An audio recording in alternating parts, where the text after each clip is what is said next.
Bueno, y tenemos en la línea telefónica, nos da mucho gusto saludarla, a Lorenia Velázquez. Ella es investigadora del Colegio de Sonora.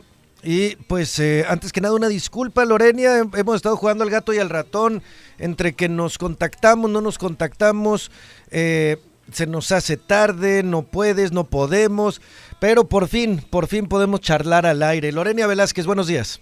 Muy buenos días, sí, no se preocupen, así pasan las cosas, a veces sí nos jugamos a eso, parece que jugamos a eso, pero Exacto. pues ya estamos aquí. Muy buenos días, muchas gracias por la invitación y por los cambios que hemos tenido también Sí. ahí. Eh, pues, Lori, platícanos un poquito acerca de cómo estás viendo la situación económica.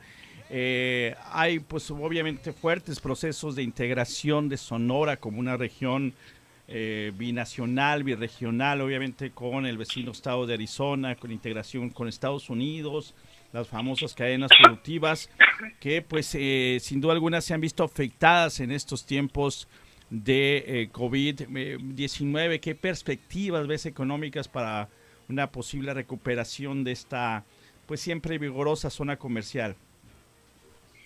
Sí, mira, primero, pues es importante que consideremos que el impacto en la producción de que tuvo esta pandemia no se limita nada más a los fabricantes o a los Uh-huh. proveedores que se localizan en una zona, sino que, digamos, esta ha sido una crisis global con características que pues han afectado y seguirán afectando por algún tiempo todavía a todas las regiones. Y en esta crisis, digamos, las cadenas de suministro, que donde Sonora y Arizona están integradas por ser parte de esta economía global, pues participan aquí pues muchos proveedores. En un bien antes de llegar a la planta, pues tiene varias etapas. Hay proveedores de tercer nivel, de segundo, tercero, dependiendo del grado de terminación, digamos, del producto, ¿no?, que tiene. Y entonces acá varias cadenas de suministro se vieron afectadas desde que empezó la pandemia en China, y aún y cuando no tuvieran proveedores directos precisamente de esa área. Entonces aquí de repente la industria se encuentra en una disrupción de esa entrega de insumos para operar, ¿no? Uh-huh. Pues imagínate, en un estudio reciente se habla de que 51 compañías en todo el mundo tienen uno o más proveedores directos de primer nivel en Hubei, en China, ¿no?, de las zonas donde se presentó con más fuerza esta epidemia. Y al menos 5 millones de compañías en todo el mundo tienen uno o más proveedores de segundo nivel en esa región. Entonces, lo que sí demostró esto es que hay fragilidad en esas cadenas de suministro, y cómo la propia globalización ha llevado a los países a interdepender. Hay productos incluso que involucran 7 países en su proceso de producción. Entonces, cuando, por ejemplo, en Hermosillo se están armando un carro, pues hay muchos países involucrados, y en uno de los países la cadena de suministros está rota, pues eso afecta como un efecto dominó, digamos, ¿no?, que se presenta en todos los países. Sí, sí, definitivamente la economía globalizada, por lo menos en ese aspecto. Sí, este es un efecto de esa globalización y de esa interdependencia que existe entre los diferentes países, ¿no? Entonces, aquí, digamos, se rompen las cadenas productivas, se suman las medidas de confinamiento, el cierre obligatorio que vivimos de los centros de trabajo, se suma el quédate en casa. Entonces, el impacto de la producción global se sintió más fuerte todavía en otros países que el propio impacto que provocaron los cierres de las regiones de China, ¿no? Ahora, con esto, una vez ya hemos reiniciado actividades otra vez, yo creo que apenas vamos a empezar a ver la magnitud que tuvo esta pandemia en la economía. Apenas vamos a empezar a a poner, digamos, las piezas en su lugar para darnos cuenta de cómo, hasta dónde nos afectó. Creo hay, digo, si los pronósticos que había antes del inicio de esta pandemia no eran muy alentadores para la economía mexicana en general,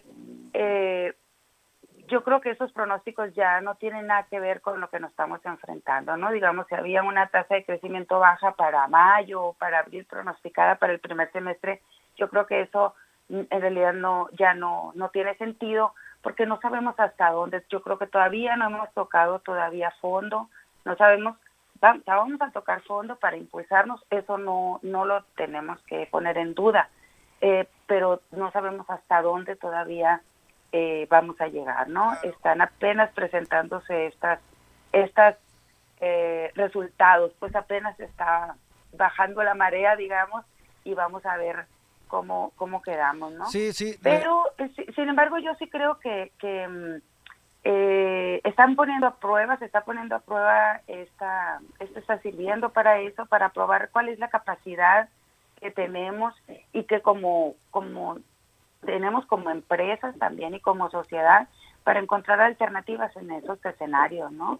Desde un eslabón en la cadena de suministros, yo creo que podemos aprovechar precisamente esas fallas que está teniendo en el mercado mundial y como región fortalecernos y voltear más hacia lo local, voltear más hacia la producción local, tratar de encontrar los encadenamientos en proveedores regionales, tratar de hacer más procesos de armonización, digamos, entre empresas pequeñas, grandes, locales y dentro de la cadena de suministros. Entonces yo creo que también, al mismo tiempo que se está presentando obviamente esta gran crisis, podemos encontrar aquí oportunidades que nos permitan surgir, digamos, con otras potencialidades, ¿no? En esta situación. Sí, definitivo, Lorenia Velázquez del Colegio de Sonora, pues difícil analizar las variables económicas sin que todavía no tengamos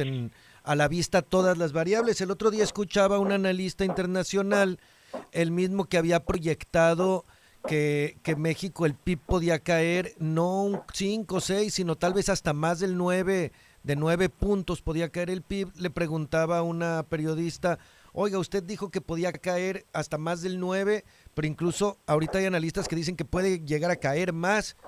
Le preguntan y él dice, pues es que por un lado podría decir eso, pero también hay analistas que dicen que puede caer el 3 únicamente, o tal vez menos, tal vez el 1.5. La verdad es que tenemos la incertidumbre por delante, no tenemos la película completa para poder analizarla. Es lo que comentaba él, que en cierta forma decía que ya se había hecho bola con las cifras, pues. Exacto, o sea, si algo ha caracterizado esta situación es la incertidumbre. No conocemos el virus, o sea, de entrada, porque ni los epidemiólogos ni los médicos pueden determinarnos tampoco el virus. Es algo desconocido, es algo nuevo. Y los efectos que tiene la economía también son nuevos. Entonces, la característica principal de toda esta situación es la incertidumbre. Y efectivamente vamos a tener una caída muy fuerte. Estamos viendo las cifras del desempleo, estamos viendo cada día como que también nos preocupa mucho el número de desempleados medido por los asegurados en el IMSS, por ejemplo. Pero eso, digamos, es la mitad de los desempleados del desempleo que se está generando. No tenemos todavía el panorama completo, te decía, pues hasta que baje la marea nos vamos a dar cuenta. Claro, no, pues de hecho, el desempleo, el desempleo o la falta de ingreso de quien tiene empleo informal es la que vamos a conocer después, pero ahorita es la más catastrófica, ¿no? Aquellos que viven de la taquería, de la venta de segunda en un tianguis y demás, que han dejado de percibir completamente los ingresos, ya no solo quienes han sido despedidos por parte del Seguro Social. Exactamente, o sea, tenemos los trabajadores formales y que podemos medir por las cifras del IMSS que te decía. pero la otra parte de la población y que vive de la economía informal y que no tiene forma de acceder tampoco a los apoyos oficiales, pues de manera más fácil. Se les han dado apoyos, claro, pero de manera más fácil y de manera más directa, digamos, para poder acceder a ellos, ¿no? Entonces, sí, es difícil hablar de cifras, sin embargo, pues ya las cifras estamos viendo, claro. Esperemos las cifras, por ejemplo, para abril, que las vamos a tener pronto, las de mayo. Allí es donde vamos realmente a medir. Sin embargo, a pesar de que esta caída va a ser muy profunda para la economía internacional en general, las situaciones vienen dadas diferentes, pues. Entonces, digamos, no veníamos de una crisis financiera como de 2008, entonces es muy probable que el rebote también sea más rápido. No sé si me explico, o sea, digamos, las empresas están prácticamente listas para operar, están esperando el banderazo de salida, con una preparación obviamente nueva en esta situación de emergencia, tratando de evitar el contagio, tratando de seguir los protocolos. Tal vez las pequeñas empresas tengan que invertir en sistemas de seguridad nuevos, en sistemas de sanitización, en sistemas de asepsia, etcétera, nuevos, ¿no? Y que tenga el gobierno que apoyarlos en ese sentido para poder abrir en las situaciones mejores para evitar el contagio. Claro. Pero digamos están listas para abrir, no vienen de una larga crisis. Entonces yo creo que ese rebote que tengamos hacia arriba va a ser más rápido, y también pues obviamente de algo nos debe servir haber firmado el Tratado de Libre Comercio, ¿no? Es decir, echar a andar este motor industrial que de alguna forma nos va a ayudar, ¿no? A salir, espero, más rápido de este problema. Lorena, el golpe seguro nos va a pegar, un golpe económico seguro y severo. La severidad que tenga la vamos a saber hasta dentro de un tiempo, si nos va a dejar en coma, si únicamente nos va a tontar un poco. Dices tú que el rebote hacia arriba, la recomposición de la economía puede ser un poco más rápida que en otras ocasiones. Y por último, terminando, la región Sonora-Arizona, el hecho de que abran casinos en Arizona, el hecho de que el cruce fronterizo esté, digamos, semi-libre, no se puede viajar si uno no tiene un motivo evidente, pues de momento, pero la serie de aperturas que hay en Arizona de la economía, dicen muchos que están provocando la apertura irresponsable, irracional de ciertos sectores económicos en Sonora. O sea que les estamos siguiendo un poco el rollo a la zona comercial, atentando contra nuestra salud en el sector maquilador y demás. ¿Qué opina usted de esto? ¿Estamos atentando contra nuestra salud abriendo la economía o ya era momento de abrirla y la podemos abrir de manera cuidadosa? Bueno, yo creo que la reapertura y el reinicio de actividades, entre más tiempo tarde, va a ser más difícil, obviamente, recuperarnos. Es muy difícil tomar la decisión de abrir, yo creo, para los gobiernos, abrir en un momento ascendiente de la curva de contagios. Es muy difícil. Sin embargo, alguien comentaba por ahí, es que la presión económica es muy fuerte, pero también se tiene esa parte de la presión social, esa parte de los pequeños empresarios o de las, digamos, todos aquellos negocios que viven encadenados a estas actividades que se abrieron. La apertura en Arizona se abrió la economía en su totalidad, digamos, todas las actividades se abrieron. Lo que se está tratando de hacer en México es abrirlos de manera gradual y abrirlos pensando siempre en el riesgo de contagio que existe. En Sonora se estuvieron haciendo unos estudios de ver cómo, cuándo y quiénes abrían. y allí sí se estaba midiendo el riesgo por actividad económica, que es decir, dentro del centro de trabajo, cuál era el riesgo de contagio que se tenía, qué tan, y digamos, en qué, quiénes eran las primeras que podían abrir, etcétera, etcétera, hasta lograr la reapertura totalmente. Perdón. Sí. Después se viene el semáforo del gobierno federal, donde también se tratan de compaginar tanto la curva de contagios como los trabajadores que van a salir a la calle. Se hablaba ayer de que 70,000 trabajadores se integraron a la actividad, nada más con la apertura de estos 3 sectores, de los 3 sectores que se sumaron a los esenciales: la construcción, la automotriz y se me olvidó la otra.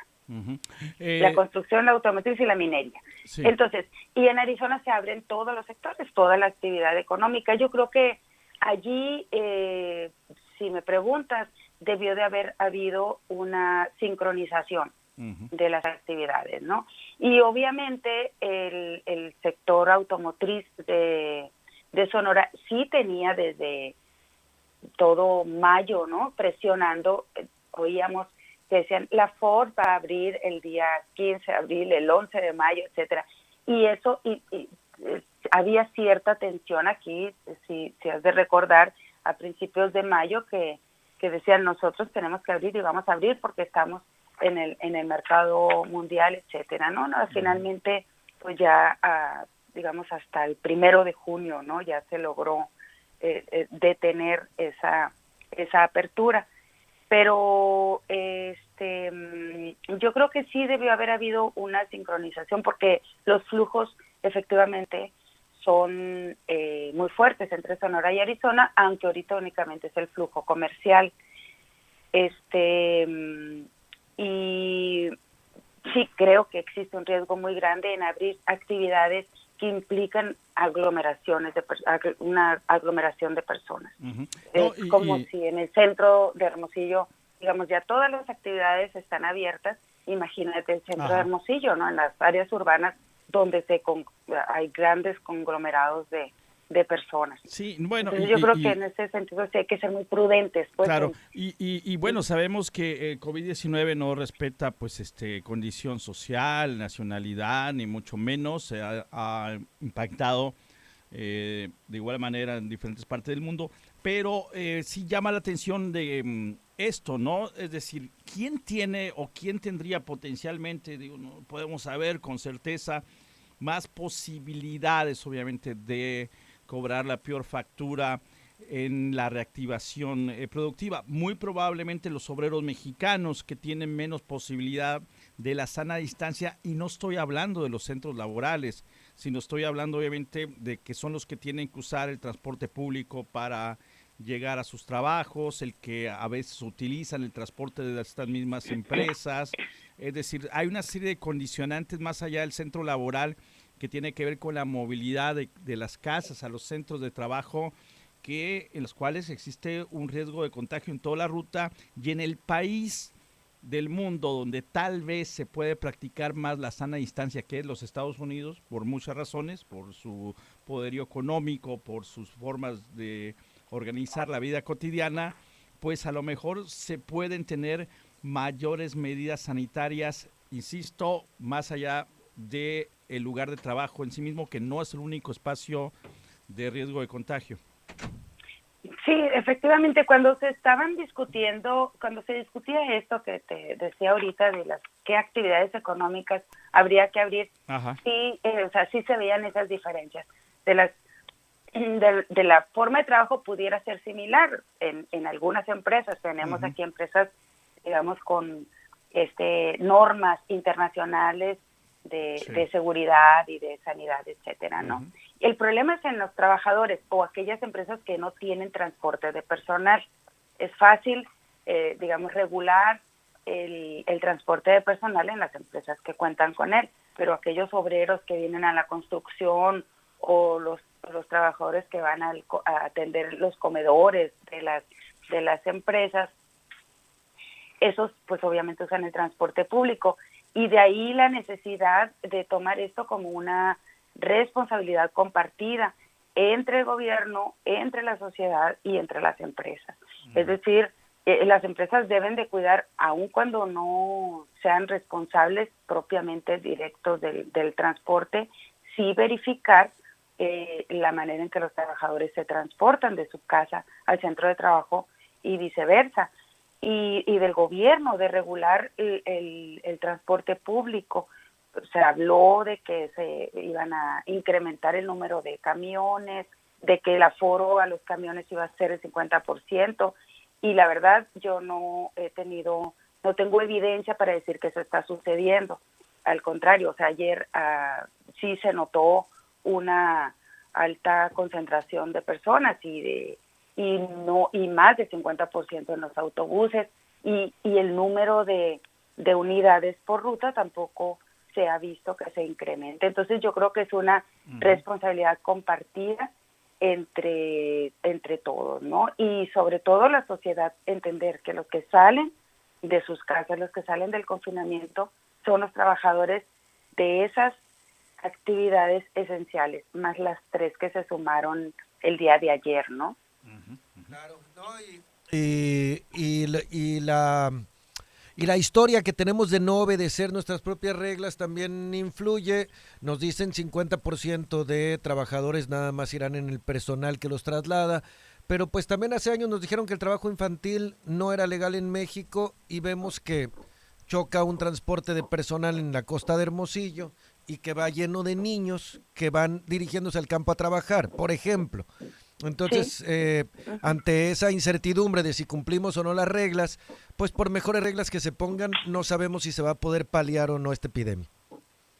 Exacto, y sí, pues el riesgo que se corre también es se están haciendo protocolos estrictos, protocolos enfocados a las empresas, a las actividades en particular para evitar los contagios, etcétera.